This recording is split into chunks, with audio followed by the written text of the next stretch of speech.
2017년 첫 번째 최신 이슈앤 상식 시작하도록 하겠습니다. 자, 칼럼 얘기부터 나와 있죠.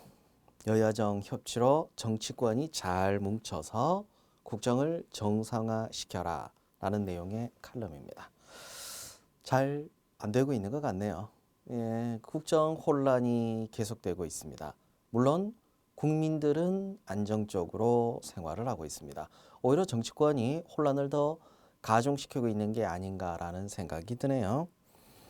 할 일은 해야 된다. 그런데 그 주체가 정치권일까요? 국민이 아닐까라는 생각이 드네요. 우리는 민주주의 국가이기 때문입니다.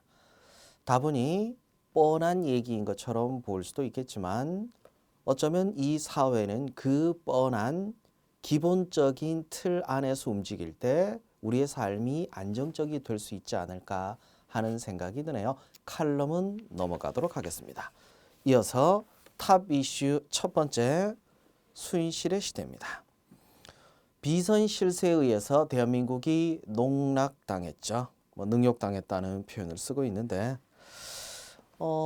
아는 사람의 이야기를 들을 수 있지 않냐. 개인은 상관이 없죠. 대통령이라고 하는 국가기관이 법적으로 정해진 절차가 아니라 다른 절차에 의해서 어떤 결정에 영향을 받았다. 이건 참 심각한 문제가 아닌가라는 생각이 듭니다.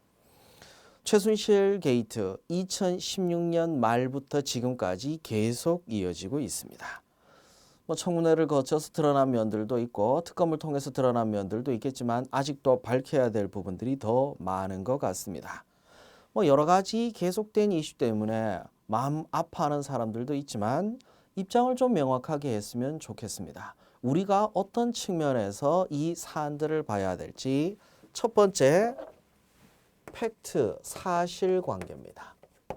사실관계는 사회 현상에 대해서 내가 얼마나 관심을 가지고 있는가 이걸 보여주는 거죠.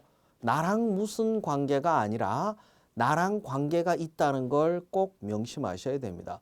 왜 그러냐면요. 이건 개인적인 취향의 문제가 아닙니다. 사회 전반에 영향을 끼치기 때문에 기업도 이런 사실관계는 기업의 또 다른 환경 변수로 보고 있기 때문입니다. 사회 변화에 관심이 없다는 얘기는 기업이 이 상황에서 어떤 판단을 해야 되는지 이거에 대해서 생각을 안 해봤다는 얘기밖에 안 됩니다. 꼭 관심을 가졌어야 됩니다. 관심을 가졌다는 걸 여러분은 취업과 관련해서 적극적으로 표현할 필요가 있죠. 자, 그리고 그 다음 문제가 입장인데요. 오해하시면 안 됩니다. 진보냐 보수냐 좌냐 우냐 이런 이데올로기의 문제가 아니에요. 어떤 관점이냐의 문제가 되겠죠. 사회를 바르게 봐야 되겠죠. 긍정적으로 보냐 부정적으로 보느냐가 아니라 정확하게 보고 어떻게 변화를 시켜야 되는지 이 관점이 훨씬 더 중요합니다. 물론 객관적으로 보는 게 필요하겠죠. 객관적으로 본다는 게 누구 편든다는 이야기가 아니라 무엇이 잘못됐는지 어떤 부분을 고쳐야 되는지 이런 부분에 대한 본인의 입장 이건 뭡니까?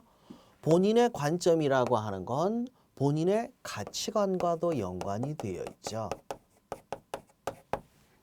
이 부분은 이데올로기의 문제라고 오해하시면 안 됩니다. 이데올로기의 문제로 가버리면은 취업을 위해서 이야기할 때는 항상 좀 꼬이게 됩니다. 왜냐하면 항상 공격하는 사람들이 있으니까요. 최종적으로 뭘로 가야 됩니까? 행동으로 이어져야 되죠. 촛불 시위에 꼭 나가야 되냐 이런 측면을 뜻하는 게 아니라 민주주의의 성숙한 시민으로 어떤 행동을 해야 될 것인지 거기에 대한 고민이 필요하겠죠. 그 고민이라면 어떤 식으로 이야기하더라도 문제는 없을 것 같습니다. 이런 게 좀 필요하지 않겠어요? 자, 우리 자료에는 논술, 언론사 논술에 대한 얘기 나와 있는데 이 부분은 꼭 언론사 논술에 한정 지을 필요는 없을 것 같습니다. 민주주의 국가의 시민으로서 어떤 관점으로 정치를 바라봐야 되는지 사안에 대해서 내가 행동하고 생각하고 바라봐야 되는지 거기에 대한 문제이기 때문에 꼭 언론사가 아니라도 충분히 관심 가질 수 있을 겁니다. 면접 때라도 툭 던질 수 있거든요. 지금 현안에 대해서 어떻게 생각하느냐.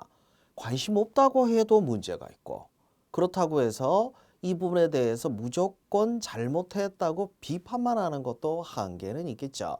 그걸 원하는 건 아닙니다. 객관적으로 사회를 바라볼 수 있는지 그리고 거기에 대해서 자기 관점을 가지고 있는지 그리고 무엇을 해야 되는지 무엇을 하면 안 되는지에 대해서 현명하게 판단할 수 있는지 그 정도는 이 사회를 살아가는 사람으로서는 꼭 필요한 입장이 아닐까라는 생각이 드네요. 내용 이어가도록 하겠습니다. 두 번째 탑 이슈입니다.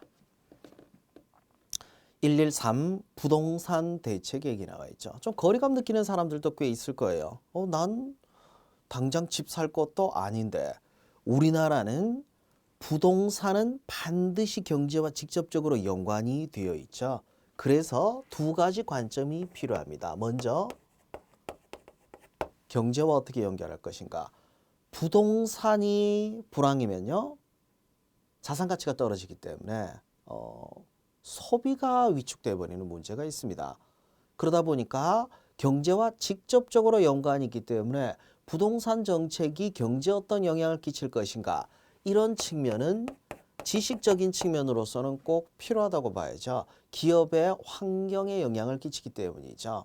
경기가 안 좋을 때 소비가 침체됐을 때 어떤 걸 해야 되는지 좋아졌을 때 어떤 걸 해야 되는지 이건 좀 다른 입장이기 때문이죠. 그리고 또 하나 장기적인 측면에서는요.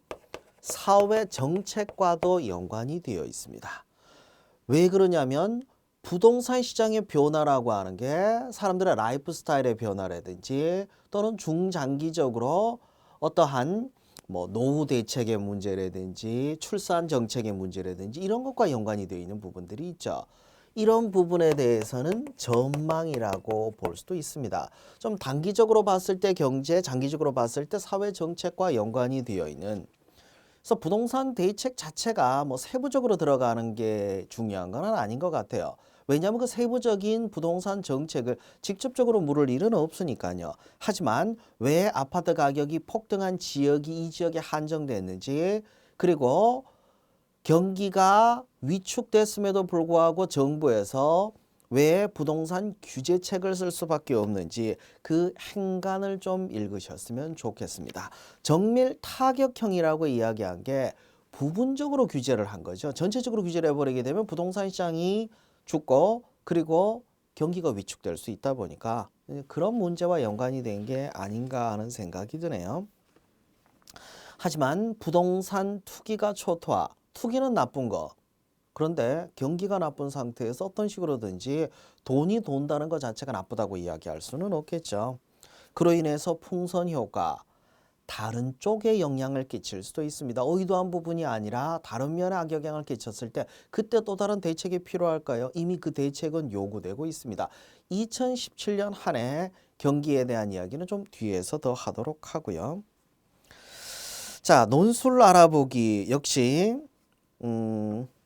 언론사 위주로 되어 있기는 합니다. 사실 좀 어려운 문제이기는 한데 이 논술 대비에 참 좋은 방법을 제시한 게 있습니다.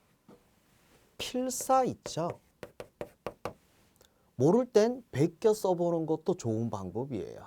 하나하나씩 공부하기에는 시간이 너무 많이 걸리기 때문에 어느 정도 쓰다 보면 그게 내 생각처럼 받아들여질 수도 있습니다.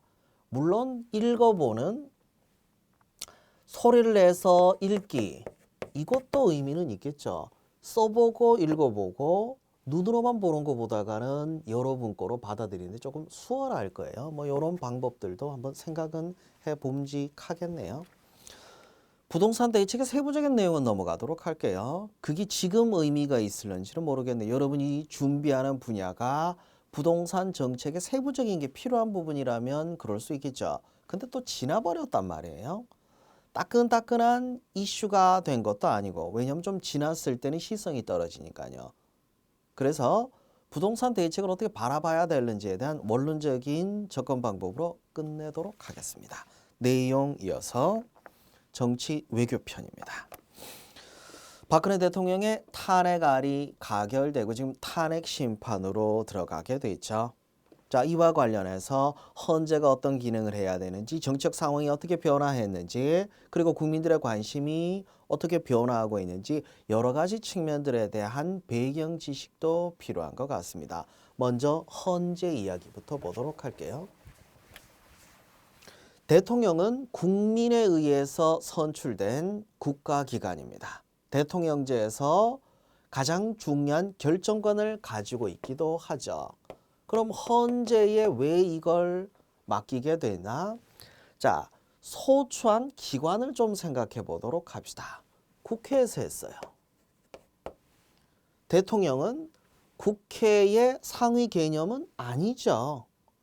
그렇다고 해서 행정부 수반으로서만 머무르지는 않습니다. 행정부의 수반이기도 하면서 국가 원수이기도 하죠. 문제는 뭐냐면 삼권 분립의 원칙에 의해서 서로 개입을 하는 게 한계가 있거든요. 그래서 어떻게 입법사법행정부 어디에도 속해 있지 않은 헌재에다가 탄핵 심판을 맡겨버리게 된 겁니다. 다행인 건 헌재는 헌법, 그런데 그 헌법이라는 건 어떻게 보면 기준일 뿐이고 궁극적으로 뭡니까? 국민들의 뜻, 여론을 따라갈 수밖에 없죠. 그래서 여기에 가장 큰 영향을 끼치는 것은 헌법, 그리고 국민들의 목소리, 여론이 되겠죠. 그럼 여론 재판이 아니냐? 뭐 부정적으로 이야기할 수도 있겠지만 절차에 의해서 국민들의 뜻에 의해서 판단을 한다는 것은 의미가 있지 않을까라는 생각이 드네요. 일단 헌재에서 어떤 결과를 낼지를 좀 지켜봐야 되고 정치적 구도가 어떻게 변화했는지 그것도 볼 필요가 있죠. 여당이 강세인 상황에선 브레이크가 없습니다. 그런데 지난 총선에서 구도가 바뀌었죠. 여소야대. 야당이 과반 의석을 넘겨버렸단 말이에요. 게다가 여당인 새누리당 내에서도 국민의 뜻에 따라서 탄핵에 찬성하는 사람이 늘어나다 보니까 제적 3분의 2 이상의 찬성을 넘겨버렸습니다. 다시 말해서 국회도 국민의 뜻을 받아들이게 됐다는 거죠. 자, 표결 분석을 좀 보면 300명 중에서 234명이 찬성했다. 그중에는 새누리당도 있습니다. 물론 야당은 다 찬성한 것으로 알려져 있죠. 뭐 실제로 찬성했네 반대했네 세부적인 거를 밝히네 만의 얘기까지 있긴 했지만 어찌됐든 제적 3분의 2 이상을 넘겼기 때문에 굳이 그럴 필요는 없게 되기는 했습니다. 확실한 건 뭐냐면 대통령이 국회의 신망도 잃어버리게 됐다는 거죠. 탄핵안이 가결되는 데 필요한 제적 3분의 2 이상, 그래서 탄핵 심판이 이제 시작되죠. 아직 결과 나오지는 않았습니다. 시작되고 대통령의 권한이 정지되고 국무총리가 직무 대행을 하는데 이 대행의 개념이 좀 그래요. 왜냐하면 대행이라 하더라도 행정부 수반으로서의 권한, 국가원수로서의 권한을 수행하는데 제한은 없거든요. 그래서 현 총리가 그냥 하고 있기는 합니다. 물론 국회에서도 압박을 가하기는 해요. 당신은 대행이지 대통령이 아니라고. 그런데 뭐 그렇게 신경 쓰고 있는 것 같지는 않고요. 아직까지 크게 문제는 없습니다. 문제는 이 심판이 얼마나 길어지느냐죠. 청구일로부터 180일 이내라고만 되어 있는데 그렇다고 해서 대충 할 수도 없고 180일 꽉 채우기에는 헌재 내에도 문제 있습니다. 현재 헌법재판소장과 한 명의 헌법재판관의 임기가 얼마 남지 않았다 보니까 이게 또 길어져도 문제가 되고 그러네요. 탄핵 결정이 나면 탄핵, 그러면 이제 바로 선거로 가는 거죠. 선거가 얼마나 당겨질 것인가. 원래 임기대로 했으면 올 말이었는데 이게 3월이 될지 5월이 될지 어찌됐든 당겨질 가능성이 큽니다. 만일에 기각돼 버리면 어떻게 되냐. 국정 복귀합니다. 그럼 이제 뭐가 될까요? 그때부터 좀 골치 아파지기는 하네요. 어찌됐든 여당에서도 돌아선 사람들이 있고 확실한 건 제적 3분의 2 이상 국회의원들이 대통령이 반대하고 있다 보니까 국정 복귀가 돼버리면 철저하게 입법부와 행정부 또는 대통령의 대립으로 이어지기 때문에 국정 혼란이 더 커질 거란 말이에요. 헌재가 그런 선택은 쉽사리 하지는 못할 것 같습니다. 헌재가 애써 국정 혼란을 더 야기시킬 필요는 없으니까요. 그래도 혹시 또 모르니까 끝까지 지켜보기는 해야겠죠. 조금 더 지켜보는 선으로 넘어가도록 합시다. 청문회입니다. 청문회의 구조를 좀 보자면 대통령제 국가에서는 행정부, 입법부, 사법부 서로 견제하는 가운데 균형을 이루는 게 대통령제 핵심 구조라고 보시면 되죠. 그래서 삼권 분립이 되어 있습니다. 문제는 뭐냐면 수사는 행정부에 속해 있는 검찰이, 재판은 이쪽에서. 근데 문제는 뭐냐면 행정부에 속해 있다 보니까 검찰이 독립적으로 수사하는 게 한계가 있다는 거죠. 그래서 입법부에서 추진하는 특별법에 의해서 만든 특검도 있고 입법부 자체에서 이 사안에 대해서 밝혀보자는 일종의 뭐 수사라고 해야 될까요? 조사라고 해야 될까요? 이게 청문회라고 보시면 됩니다. 문제는 뭐냐면 청문회가 수사권을 가지고 있는 기관은 아니라는 거죠. 그래서 청문회에 출석한 증인들 대부분이 딱 미리 입맞춘 것처럼 뭐라고 있죠? 모른다는 얘기를 많이 하고 있죠. 모른다, 기억이 안 난다. 왜냐하면 청문회에서 위증을 한 건 처벌할 수 있지만 기억 안 나고 모른다고 한 것 자체에 대해서 처벌할 수는 없죠. 국민들의 분노는 더 커지고 있습니다. 청문회라는 게 뭔가 시원하게 밝혀야 되는데 왜 못 밝히냐. 한계가 처음부터 있기는 있다는 거죠. 물론 청문회가 발달한 미국 같은 경우에는 청문회에서 위증한다는 거는 굉장히 엄중한 처벌을 받기 때문에 쉽게는 잘 못합니다. 그리고 모른다라는 식으로 이야기하는 걸 국민들이 받아들이지 않기 때문에 청문회가 이런 식으로 가지는 않죠. 그리고 청문회의 역사가 길어서 그런지 몰라도 미 의회 청문회나 다른 국가, 민주주의 국가의 청문회는 굉장히 엄정하고 잘 밝히는 제도적으로 부족한 부분이 있다면은 보완해야 되지 않을까라는 생각이 드네요. 근데 이제 법률 공방 자체만 봤을 땐 참 증인들이 머리는 좋은 것 같습니다. 뻔뻔할지라도 머리는 참 좋은 게 아닌가. 왜냐하면 모른다라는 것만큼 확실한 방어가 없기 때문이죠. 모른다고 했을 때는 이제 검찰이나 특검 이쪽에서 수사를 해서 밝혀야 될 문제죠. 국회에서 청문회에서 할 수 있는 거는 여기까지가 한계가 아닌가라는 생각이 드네요. 자, 이전 검찰에서 수사를 제대로 못했던 걸 특권에서는 하나씩 더 끄집어내고 있습니다. 의료농단이라든지 세월호 7시간에 대해서도 지금 수사를 하고 있는데 이 문제가 좀 그래요. 최근 방송에서 뭐 힙합 가수들이 이 문제에 대해서 노래를 하기도 했는데 저도 그걸 보면서 조금 울컥하기는 했어요. 왜 이걸 힙합 가수들이 이야기하고 있는지. 검찰에서 이야기를 했었어야 되지 않을까, 정치권에서 이야기를 했었어야 되지 않을까, 밝혔어야 되지 않을까라는 생각이 드네요. 어역투성이로 끝내고 넘어가다 보니까 이게 최순실 국정농단 사태와 함께 결부되면서 더 부각이 됐었죠. 외면하고 넘어갔던 사람들에 대해서도 책임 추궁을 해야 될 텐데 거기까지 이어질 수 있을까? 좀 아쉬움이 많이 남는 것 같습니다. 자, 한중 관계에 대한 부분이죠. 사실 한중 관계가 나쁘게 시작한 건 아니었습니다. 박근혜 정부가 시작될 때 박근혜 그리고 중국의 시진핑 주석 둘 사이가 나쁘지는 않았어요. 2세 정치인이기도 했고 뭐 탄압받고 다시 정치인이 되면서 권력을 잡아가는 과정 좀 비슷하다 보니까 굉장히 사이가 좋게 시작은 됐습니다. 물론 정치적으로는 북한에 문제가 있다 보니까 언제든지 충돌이 생길 수도 있었죠. 그래서 시작될 때 중국에서 강조했던 게 정치적으로는 냉정하게 하지만 경제적으로는 뜨겁게 교류하자. 이게 계속 지켜졌어요. 근데 이게 슬슬 깨지고 있습니다.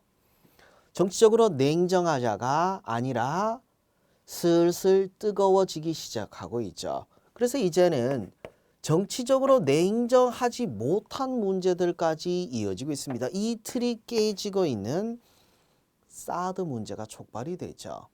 중국은 자신들의 이익이 직접적으로 침해당한 거에 대해서 참고 넘어가지는 않는 것 같습니다. 이로 인해서 다양한 보복 조치, 일단 좀 만만한 쪽부터 건든 것 같습니다. 한류 연예인들을 출연 금지시키는 금한령에서부터 시작됐죠. 아니 뭐 직접적인 피해는 없지 않냐? 아니요, 직접적인 피해입니다.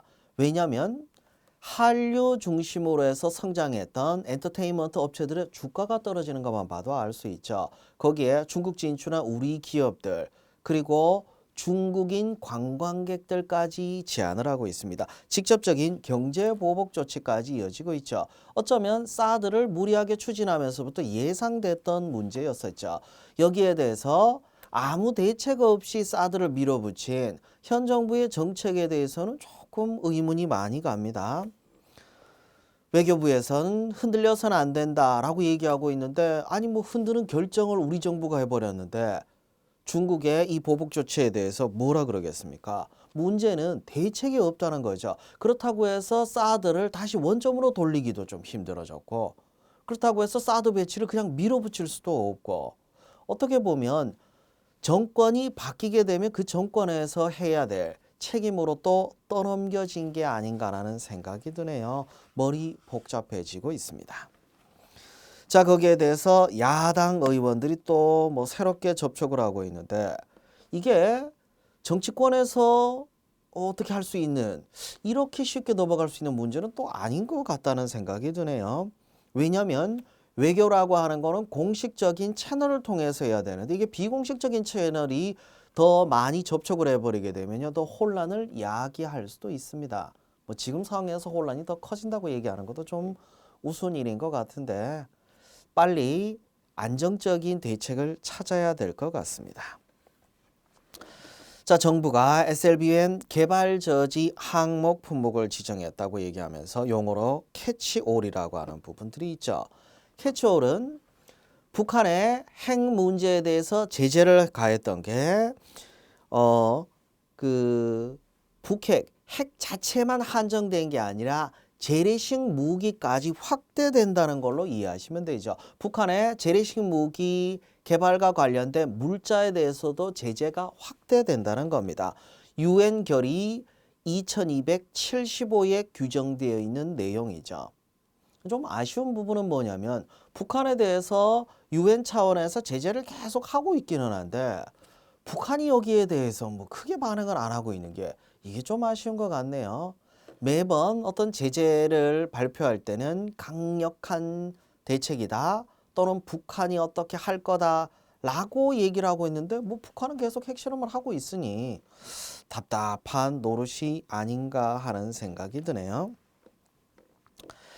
한일 군사협정에 대한 부분입니다. 뭐 주요 내용을 보듯이 양국이 중국 그리고 북한에 대한 안전 보장을 위해서 필요하다. 특히 일본 입장에선 필요한 부분이죠. 근데 우리가 굳이 이렇게까지 퍼주는 게 필요한 거에 대해서는 조금 의문이 생깁니다. 일본이 중국보다 더 중요한가요? 그건 아니죠. 그냥 다른 나라일 뿐이에요. 중국으로부터 이익을 얻기 위해서 일본을 이용할 수도 있고 일본으로부터 이익을 얻기 위해서 중국을 이용할 수도 있는데 이번 군사협정에 대해서는 너무 별 대책 없이 선뜻 받아들인 게 아닌가 이런 아쉬움이 좀 남습니다. 자국의 이익을 위해서 다른 나라를 이용하는 것은 뭐라 그럴 필요는 없죠. 근데 그걸 제대로 이용 못한 거에 대한 아쉬움은 여전히 남는 것 같습니다. 자, 내용 이어가도록 할게요. 항상 미국은 우리하고의 관계에 있어서는 우호적인 이야기를 합니다. 뭐 정권이 바뀌던 아니면 어떤 상황이 됐던 이 관계는 그대로 유지하겠다라는 건 뭐 누구나 할 수 있는 얘기지. 구체적으로 어떤 부분이 바뀌었다 이건 없습니다. 뭐 여기에 대해서는 미묘한 변화를 지켜봐야 되지 않을까 싶네요. 미국 정권이 바뀐다 하더라도 미국의 정책 기조가 확확 바뀔 것인가? 그건 좀 의문이 생길 것 같습니다. 정부에서 트럼프 외교에 대한 대응을 이제 시작하려고 하고 있는데 예산이 뭐 그렇게 많이 배정됐는지는 잘 모르겠습니다. 문제가 뭐냐면 트럼프 행정부와의 어떤 연결 채널이 없다는 거죠. 이 채널이 없는 상태에서 뭐 예산만 투입한다고 해서 무슨 의미가 있는가라는 의문이 좀 생기네요. 내용 이어가도록 합시다. 국정 논란은요, 단순히 한두 사람의 잘못으로 끝나는 게 아니라 국가의 기강 자체가 흔들려 버립니다. 공익을 위해서 만든 공공기관들, 이 공공기관까지 영향을 받은 것 같습니다. 이번에 최순실 논란이 있었던 공공기관의 청렴도가 최하위권이라고 하네요. 참 많은 기관들이 영향을 끼친 것 같은데 조금 아쉬운 면들이 있기는 하네요. 누가 관할하느냐? 각 지역별로 봤을 땐 지자체장의 영향도 좀 있기는 한 것 같습니다.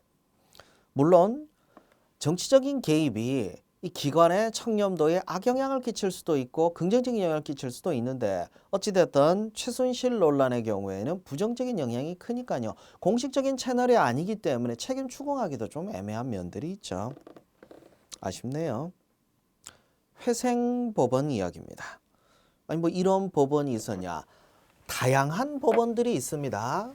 우리가 직접 접하기 어려운 법원들도 있겠지만 뭐 기본적으로 지방법원도 있고 고등법원도 있고 대법원도 있고 결혼이혼과 관련해서는 가정법원도 있습니다. 군사법원도 있겠죠.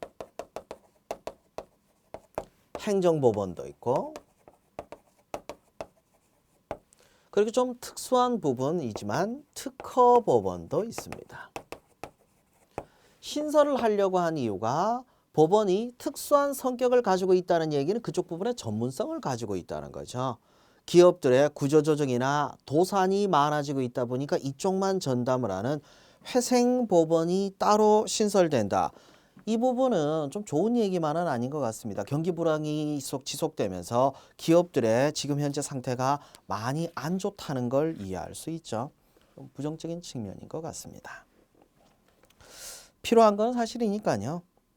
자, 이어서 공기업 준정부기관 인건비 인상률이 제한된다 라고 하네요. 뭐 많이 안 올린다는 얘기지 뭐 깎는다는 얘기는 아니니까 혹시나 공기업이나 준정부기관을 준비하시는 분들은 너무 걱정은 안 하셔도 됩니다.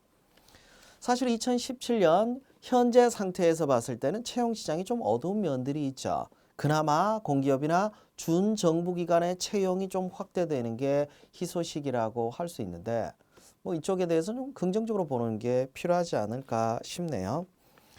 자, 이어서 국회의원 선거구 개편에 대한 얘기입니다. 소선거구, 현재는 소선거구제에다가 정당 명부식 비례대표제가 섞여 있죠. 기본적으로 소선거구라고 하는 건 선거구가 작아요. 한 명만 뽑으니까 2등, 3등, 4등은 다 떨어집니다.